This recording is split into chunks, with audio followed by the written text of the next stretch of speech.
Avant de refermer ce journal, le mystère d'Agobert plane toujours, ombre accusatrice dans le meurtre de jeune Matisse. Après avoir gardé le silence suite à son acte terrible de samedi dernier, il a été conduit sous escorte policière au tribunal de grande instance du Mfundi ce midi. La justice tente de comprendre son acte.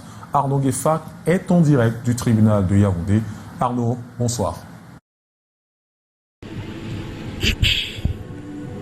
Bonsoir. Ici, l'énigme se confond avec le tragique. Une seule certitude, le présumé assassin du petit Matisse se trouve dans ce bâtiment derrière nous. La tension est palpable même si rien ne filtre encore de l'intérieur.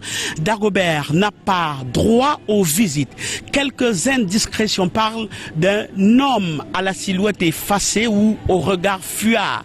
Il est actuellement gardé dans les cellules du parquet. Il est arrivé ici vers 12 heures sous escorte policière. Des sources proches du dossier révèlent qu'il a refusé toute audition depuis le crime présumé de samedi dernier. Il est resté muré dans le silence pendant plusieurs jours. Selon certaines confidences, il aurait murmuré dans un souffle brisé « Je ne me souviens de rien ». Je le cite. Alors les hypothèses se multiplient.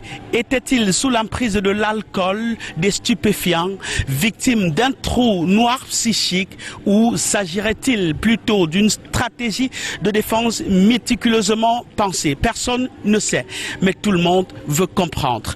Dans les couloirs du parquet, les portes restent closes. Le temps semble figé, suspendu à une décision. Sera-t-il placé sous mandat de dépôt à la prison centrale de Kondengui, ou bien retournera-t-il à l'hôpital, le CHU, pour poursuivre des soins médicaux ou psychiatriques? La justice, elle aussi, semble peser le poids du silence qu'il impose. La justice cherche une vérité, le pays, lui, cherche un sens. En direct du tribunal de grande instance du Mfundi, centre administratif, Arnaud Gueffac, Kelvin Akime et Constant Kamga. Merci Arnaud Gueffac ici sur cette information que nous refermons ce journal. Merci de votre fidélité à Canal 2 International. Je vous retrouve demain, même lieu, même heure, 19h50. Bonsoir.